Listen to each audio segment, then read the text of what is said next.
Fala galera, muito bem-vindos de novo para mais um vídeo. Eu sou Pablo Bazzarello e o assunto de hoje não poderia ser outro do que, a dica aqui, Punisher, o Justiceiro, nova série da parceria Marvel-Netflix.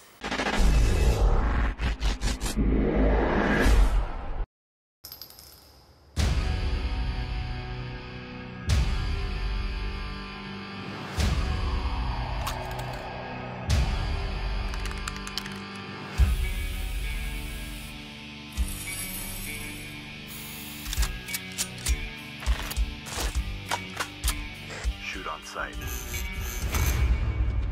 My pleasure.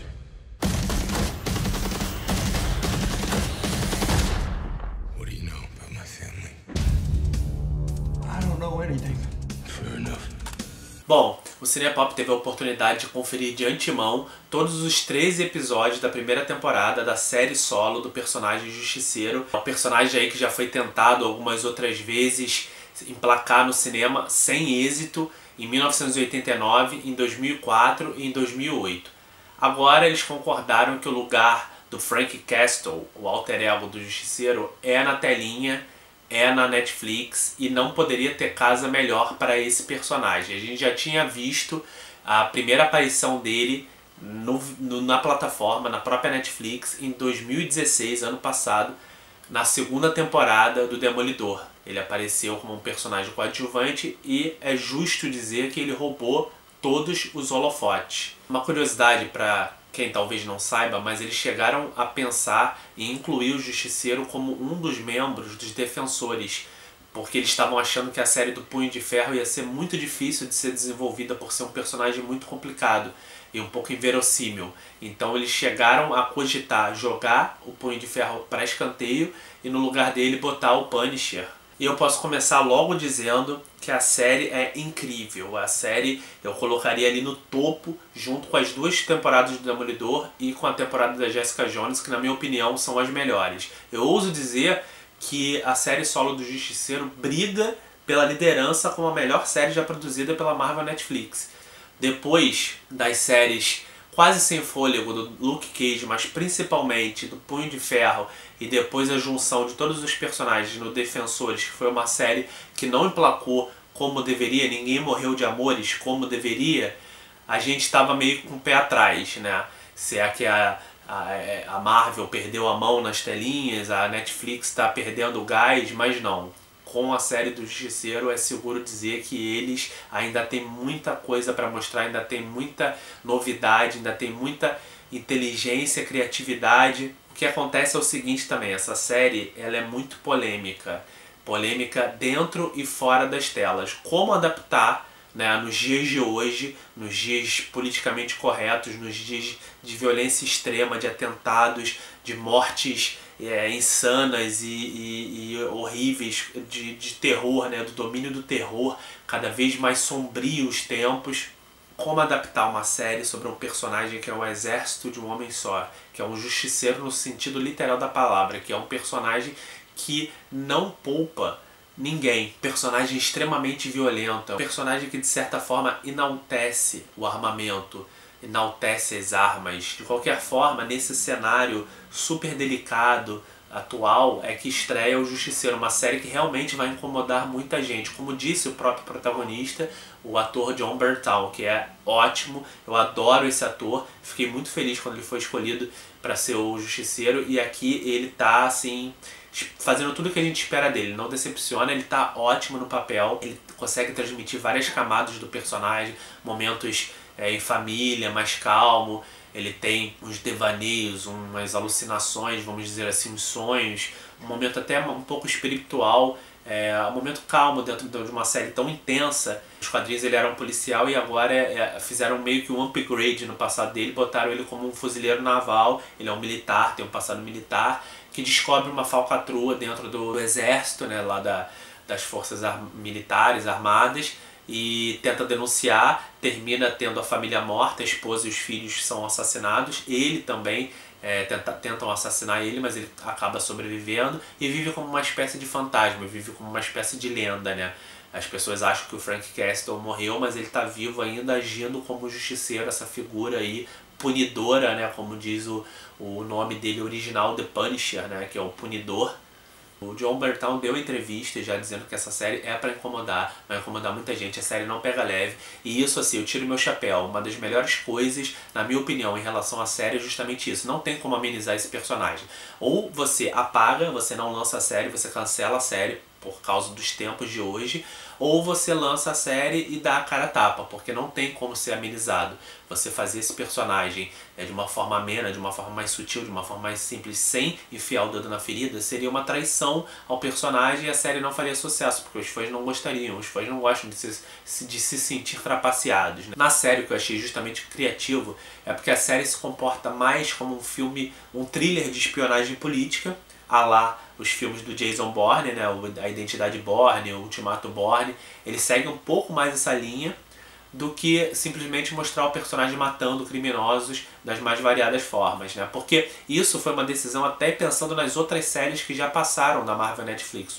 O Demolidor, a Jessica Jones, o Luke Cage eram essencialmente vigilantes dos seus bairros, né? Eles combatiam os criminosos ali naquela área, naquele quarteirão, naquele bairro onde eles viviam. O Justiceiro, para não recair nessa mesma estrutura de roteiro, nessa mesma narrativa de mostrar o personagem cuidando de criminosos simplesmente, a série até abre com uma cena assim, você acha que a série vai caminhar por esse rumo, né?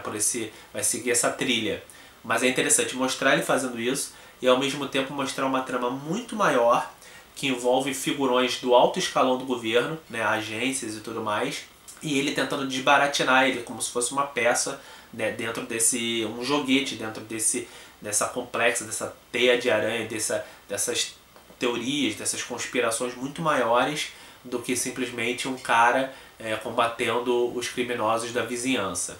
É uma série extremamente violenta, como não podia deixar de ser, mas eles capricham muito na violência. A violência é muito gráfica, é de, sabe, embrulhar o estômago, revirar o estômago. Eu não imagino o que eles pudessem fazer para tornar tudo mais violento, mais gráfico. Eu acho que não teria como, né? É nível assim quase Jogos Mortais, de machucados, de tortura, de surras, de mortes, de dilacerações, de ferimentos. Então é uma coisa muito intensa, muito sangrenta, muito sangue.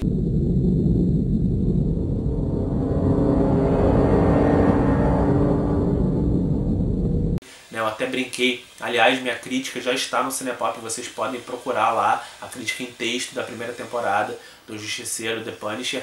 Eu brinquei nessa crítica dizendo que faz os filmes de super-herói com censura de 18 anos parecerem desenhos da Disney. Tem dois momentos que eu acho bem interessantes de serem frisados aqui nesse vídeo. O primeiro é o personagem do ator Daniel Webber. Me corrijam se eu estiver falando errado. Ele interpreta um jovem, se eu não me engano o nome do personagem é Lewis.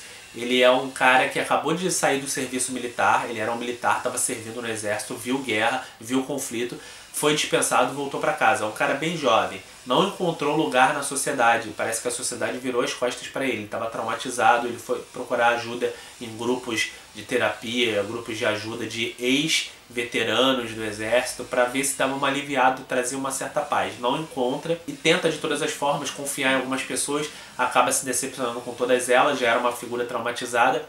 Lembra muito o primeiro filme Rambo, né? O primeiro Rambo com Sylvester Stallone, lá no início da década de 80, que fala justamente sobre isso, o veterano da guerra do Vietnã, que volta para casa, a sociedade lhe vira as costas e ele surta, né? Ele explode. É basicamente o que eles fazem com esse personagem desse ator Daniel Webber, mas de uma forma muito mais profunda, de uma forma que ele mergulha realmente numa espiral de loucura e paranoia. E é muito interessante o que eles fazem com esse personagem. Você sente a dor dele, você sente a fragilidade, você sente que ninguém ao redor dele é capaz de ajudá-lo e que ele mesmo não consegue se ajudar. Então você só fica esperando aquele acidente de trem acontecer e dá um nervoso do caramba. É muito mais angustiante do que todas as cenas violentas da série. Eu quero apontar um fato que eu achei muito curioso em relação ao personagem da Karen Page, né, a personagem da Deborah Ann Woll. Sempre foi a vítima indefesa, sempre esteve à mercê de criminosos e bandidos. A partir da segunda temporada do Demolidor ela começa a usar arma, inclusive ela tem uma relação especial com o Justiceiro. Ele justamente a ensina e a motiva a usar uma arma, a carregar sempre uma arma no bolso, para aprender a se defender por conta própria. E tem um momento muito curioso no qual ela, agora trabalhando como jornalista, é chamada para uma entrevista com um político justamente que defende o desarmamento da população. E a entrevista é sobre isso, né? Ela como jornalista, como entrevistadora e como defensora do uso de armas pelos cidadãos da cidade. A mensagem que a série acaba passando no final das contas, durante a entrevista tem um ataque, um atentado. O político sai correndo, desesperado, foge covardemente, ainda chega ao ponto de jogar a Karen Page aos leões, e justamente é a arma que ela carrega na bolsa dela que a salva de um destino muito pior. Ou seja, tirem suas conclusões por conta própria.